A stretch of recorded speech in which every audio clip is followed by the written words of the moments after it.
Salut à tous, on se retrouve pour une petite Open the Boîte de Les Encagés, sortie chez les 12 singes.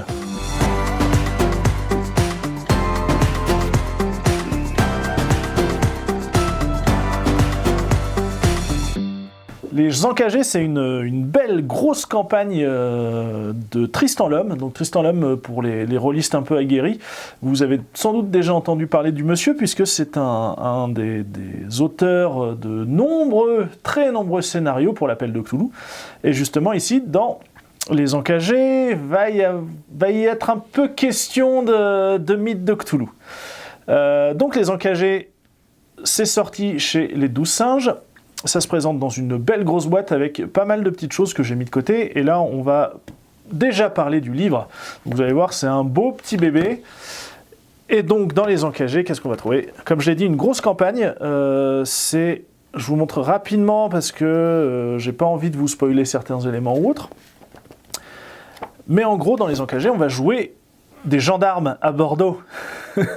Alors vous inquiétez pas, on va pas être sur un épisode de Julie Lescaut, hein, ça se rapproche plus d'un commissaire Nimance dans Les Rivières Pourpres ou d'un flic issu d'un roman de Franck Tilliez. On va enquêter sur un incendie et un meurtre. Ça, c'est le pitch de base. Et après, il va se passer forcément plein de choses.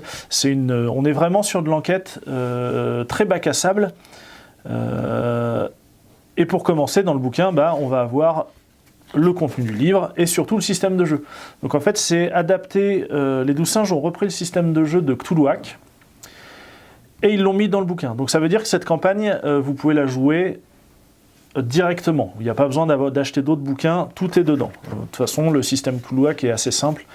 C'est un système au D20 avec un parti pris un peu old school où on va avoir des ressources. Par exemple, si je veux interroger quelqu'un, je vais utiliser ma ressource de bagou. Une fois que j'aurai interrogé cette personne et que j'aurai récupéré les informations dont j'avais besoin, qui étaient trouvables, on va dire, je vais jeter un dé correspondant à mon score de bagou. Si je fais en dessous, ma ressource diminue, mon bagou va diminuer. Ça veut dire que cette recherche, cet interrogatoire m'a fatigué, en gros. Et ça marche comme ça pour plein de petites choses. Donc forcément, comme on est dans le milieu policier, on va avoir aussi, et là je trouve que c'est une très très bonne idée, on va avoir une ressource supplémentaire qui est le respect. En fait, le respect va nous permettre d'accélérer les demandes quand on veut faire analyser quelque chose, d'avoir un impact sur notre hiérarchie suivant les actions qu'on va faire. Et forcément, si on perd du respect, là on va avoir l'IGGN, donc la police des polices, qui risque de s'intéresser à nous. Donc, en même temps que la campagne, toutes vos actions vont pouvoir avoir un impact sur votre personnage, et pas forcément des impacts toujours très, très sympas. Donc ça, c'est pour le système de jeu. À noter, juste ici, dans toute la campagne, on va avoir des petits, ce qu'ils appellent des encadrés avec replay. En fait, c'est l'auteur qui a fait jouer cette campagne, forcément, pas mal de fois, et qui nous donne des exemples de ce qui a été fait pendant sa campagne. Alors là, c'est en utilisant le système de jeu, mais on devrait en retrouver, j'en ai sauté, mais dans le bouquin, vous allez en avoir d'autres. Par exemple, ici, un replay, je ne vous le montre pas trop parce que c'est sur la fin du bouquin, donc ça serait dommage de tout vous divulguer. Et donc, par la suite, on va arriver, sur les personnages. Il y a une ribambelle de personnages de PNJ, avec plein de motivations, à quoi ils vont vous être utiles dans la campagne. Vous allez voir forcément, donc là, vous avez vos PNJ, donc vos personnages joueurs, donc le capitaine Alain Tellier. Donc ça, c'est sa feuille de perso, avec toutes les informations dont vous avez besoin, dont les relations avec les autres joueurs. Et ensuite, on passe, là, c'est la partie la plus intéressante, la section contexte, et ensuite, on attaquera la section scénario. Ce qui est intéressant, je pense vraiment dans le jeu, c'est ce côté très bac à sable, où on vous donne une situation de base, et après, vos joueurs partent à l'assaut de l'enquête et vont devoir essayer de découvrir ce qui se cache derrière ces meurtres, derrière d'autres événements qui vont se passer. Donc voilà, franchement, c'est pour un MJ expérimenté, parce que c'est très très bac à sable, il y a beaucoup de personnages, beaucoup d'éléments à prendre en compte, mais ça reste un truc plutôt costaud. Vous aurez de quoi jouer normalement, et si vos joueurs sont comme les miens, de toute façon ils exploreront des pistes auxquelles vous n'avez jamais pensé, qui doublera probablement la taille de votre campagne. Enfin, à la fin du bouquin, il y a 4 scénarios qui sont appelés des hors-procédures. Donc c'est des scénarios que vous pouvez insérer pendant la campagne, qui ne se passent pas au même moment que la campagne, mais qui font partie du fil rouge. Ils ne sont pas obligatoires, mais ça permet d'en apprendre que vos joueurs, pas vos personnages, vos joueurs en apprennent plus, notamment sur le mythe. Parce que le mythe va vraiment être en toile de fond. Et suivant ce que vont faire les joueurs, suivant quel va être leur état d'esprit, ils pourront très bien passer à côté du mythe, ne pas y croire, le voir un petit peu plus, mais ça reste vraiment une toile de fond. Donc voilà, quand je disais que c'était une vraie enquête policière, c'est que vous, MJ, vous allez pouvoir donner des rapports d'autopsie, des rapports balistiques, des comptes en banque, enfin plein de petites choses sympas que les joueurs aiment beaucoup pour mener l'enquête. Donc voilà. Fin de partie, bien sûr, je ne vais pas vous la montrer. Et comme je disais, derrière, vous avez les 4 hors-procédures avec à chaque fois des personnages pré-tirés. Là, vous allez être obligé de les utiliser pour pouvoir jouer ces scénarios, parce que les personnages ont vraiment une importance particulière dans ces scénarios. Et ces 4 scénarios vont de... alors la campagne, si je dis pas de bêtises, c'est 2013. Vos joueurs jouent les événements de 2013. Les scénarios-là vont 10 ans en arrière jusqu'à la fin de la Seconde Guerre mondiale, et ça remonte même jusqu'au 19e siècle. Donc voilà, il y a pas mal d'imbrications qui sont vraiment chouettes. Donc voilà, un beau pavé, de quoi lire en tout cas. Ça, c'est pour la pièce principale. Dedans, vous aurez aussi, forcément, qui dit campagne dit écran. Sinon, c'est pas rigolo. Alors, je sais pas si on va bien le voir, mais bon, c'est un écran tout simple. Hein. Ça reprend vraiment la thématique nos petits encagés, des signes cabalistiques ésotériques. Et derrière, vous allez retrouver toutes les tables utiles. Si je mets dans le bon sens, ça marchera mieux. Ce qui est très chouette, en plus de toutes les tables qui sont utiles pour le MJ, pour gérer les blessures, tous les différents effets qu'il peut y avoir en jeu, il y a aussi un gros récap de tous les PNJ et de l'endroit dans le bouquin où vous allez les rencontrer.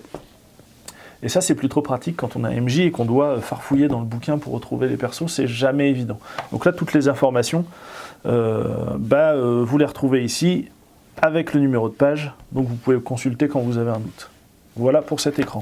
Hop. Ensuite, ça, ce que j'aime bien, tout ça a été débloqué lors d'un financement participatif, ce qui fait qu'on a quand même une boîte qui est bien remplie. Alors là, je ne l'avais pas ouverte avant. Bon, comme c'est des persos, des petits portraits, je ne les avais pas ouverts avant, mais du coup, on a tous les portraits des PNJ. Je ne vais pas en mentir trop. Tous les portraits des PNJ avec la possibilité de prendre des notes. Et en fait, c'est c'est assez pratique puisque vous pouvez l'afficher sur votre